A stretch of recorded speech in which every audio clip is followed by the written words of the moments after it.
Hey guys, this is John from US Dash Camera. Today I got a review on a new dash camera that I purchased from Amazon. This is the Akaso Trace 1. Not sure if I'm pronouncing that right, but this, as you can see here, is a HD dual 1080p dash camera with Sony Starvis technology. So this is a sort of like a Uber style or cab style camera. You can see the front has a lens and the rear has a lens, and then it also has the infrared on the back. Now the Sony Starvis is only in the front camera, but it can do 1080p front and rear, and if you're only recording from the front you can record 60 frames per second.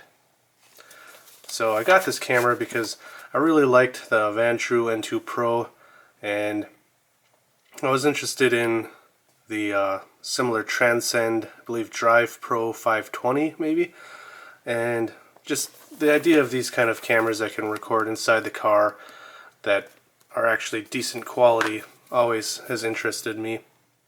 So there you can see again, can record single stream 1080p 30 or excuse me 1080p 60 or 1080p 30 front and rear.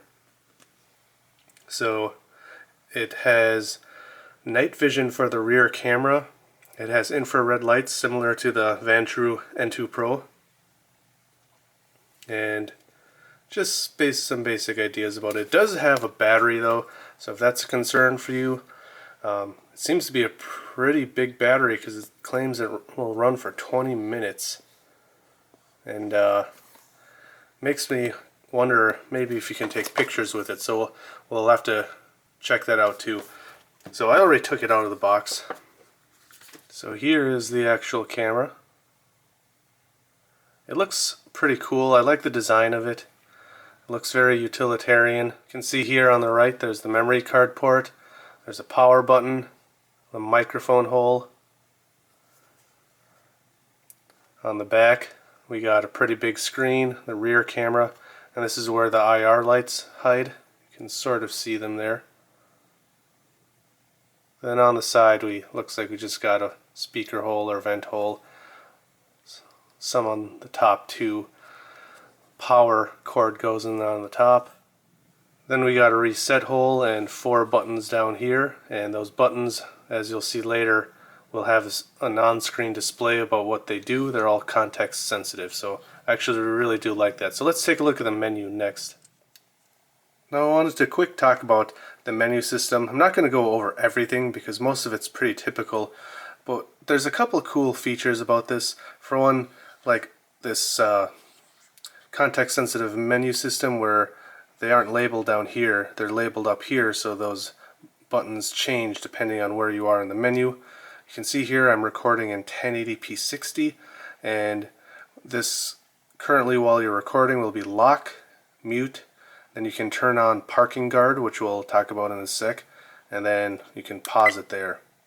Now when you pause it, you can actually with that button switch to 2-channel recording, so that's a really quick way to switch to 2-channel recording, and I really like that because maybe you don't want to always record while you're driving, but say you get pulled over and you do want to record both front and rear. It's a quick few button presses and you're good to go.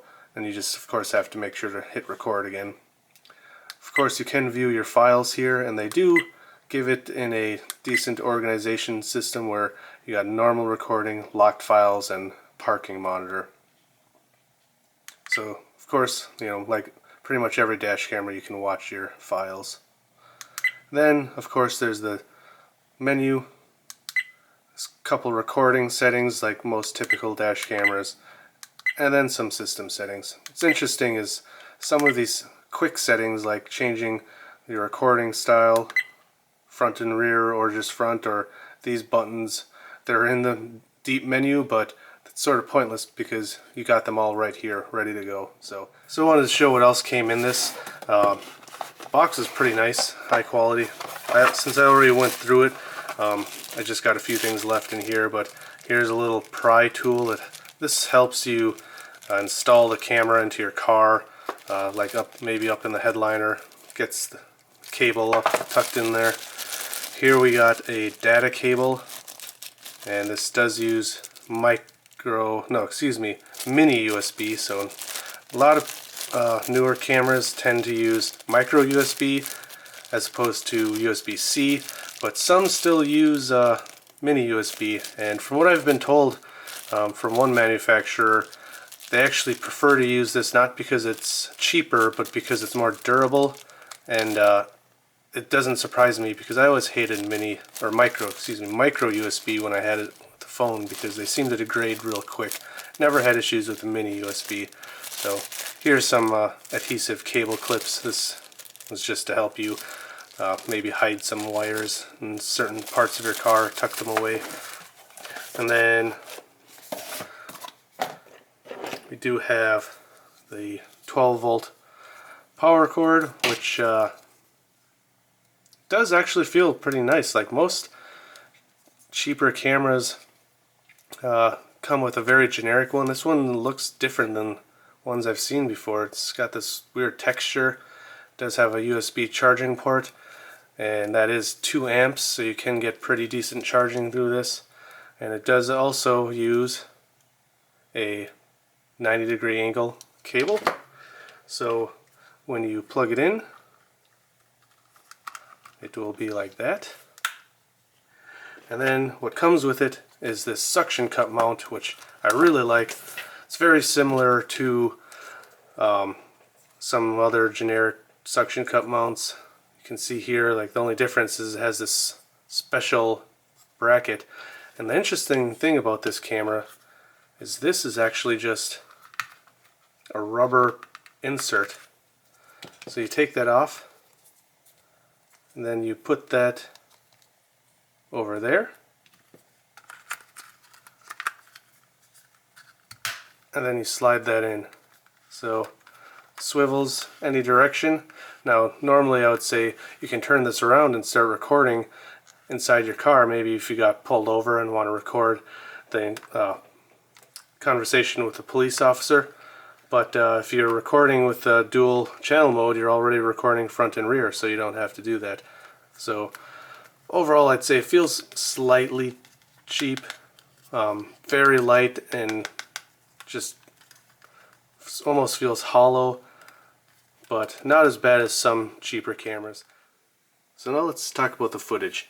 So while this does have the 1080p 60 front option, of course most people are going to buy this because they want to record in the rear.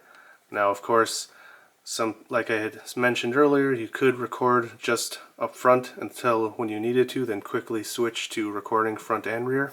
But the samples unfortunately are just going to be 30 frames per second just because of YouTube.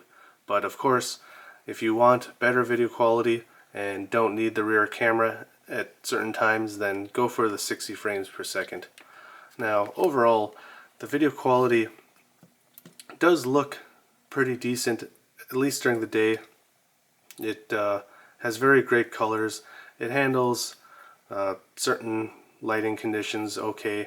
It's nothing spectacular, but it's not terrible either. I've tested other cameras in the last few years that were much worse, or noticeably worse, but they also were cheaper. So for this price point, I think it's okay considering it's a 2-channel system. Now what's interesting is the rear camera, even during the day, seems to be in night vision mode. So some cameras will actually switch between them and you can hear some sort of shutter or filter, but with this it seems like it's just always on. So that's why it has this weird black and white look. But of course that infrared and night vision mode for the rear camera helps a lot during the day. In this sample footage you can see that even when it's nighttime you can see my back seat very well. And you know, I did place it somewhat behind the mirror, so it might even be brighter if you put it lower, but personally I don't like it too low because I want a good view of the road also. So overall, I think the video quality is about what I would hope for a camera at only $90 that is a 2-channel system. So I think this is a very great cheap alternative option for people that wanted the Vantrue N2 Pro but don't want to spend $200. Overall, I would definitely recommend this camera if you were checking it out or interested in it. Of course, you know, there's certain aspects like the parking monitor mode isn't very, it's not a very advanced parking mode. I wouldn't look for that as a very important feature of this. Of course, it's nice to have, but I wouldn't rely on it too much because of the delay from the time it senses an impact and when it starts recording. So I wanted to quick touch on the parking monitor mode.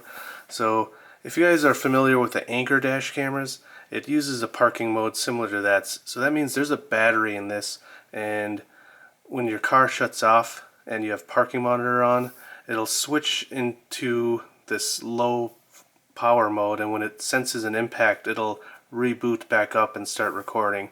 So the problem with this though is you're going to get a delay between the impact and the actual video. So what I wanted to do here is test how long it takes for it to start recording. Now the anchor cameras were somewhere like 4 to 5 seconds on some of the earlier ones, and I believe they got it down to just a couple seconds. But either way, the importance of that is the fact that if you are impacted in a parking lot, if it's too long, that gives the person time to drive away potentially. So you want it to be as quick as possible. So now I'm going to demonstrate this by shaking it and hitting start at the same time. Okay, that didn't work. Try it a little harder. So there you can see it started up, and we're gonna watch that video and see how long that took. Now my earlier tests showed it took about 6.5 seconds or so, just shy of 7 seconds, and to me that's too long. Again, like I said, it's better than nothing, but nearly 7 seconds gives someone plenty of time to drive off if they notice they hit you. You know, some people might come out and inspect their car, and if that's the case, you might still catch them. But if you really want a camera with parking mode, I would look for something with some sort of hardwiring mode, or if you can afford it, something that is buffered, like the ThinkWare and Blackview cameras, but those are going to be much more expensive than this, so that does rule it out for some people who are looking for a budget camera like this. So that's the parking monitor mode. I hope this is helpful in helping you decide if you think this feature is useful for you. So again, overall, you know, the build quality feels slightly cheap, just pretty light and almost hollow feeling, but at the same time I think they got the design pretty well. It looks pretty cool, very Unitarian or something, and this weird cap is a little interesting touch. So if you are interested in this, check down in the description to where you can purchase this camera. They are affiliate links that do help this channel out. They help me basically buy more cameras like this to review for you guys. So I hope this video review was helpful, and if you liked this video or any of my other videos, I always appreciate if you hit like and subscribe. And of course, as usual, drive safe. Thanks for watching, and I'll see you next time. Onto France Avenue South, then turn right onto the I-494 West ramp.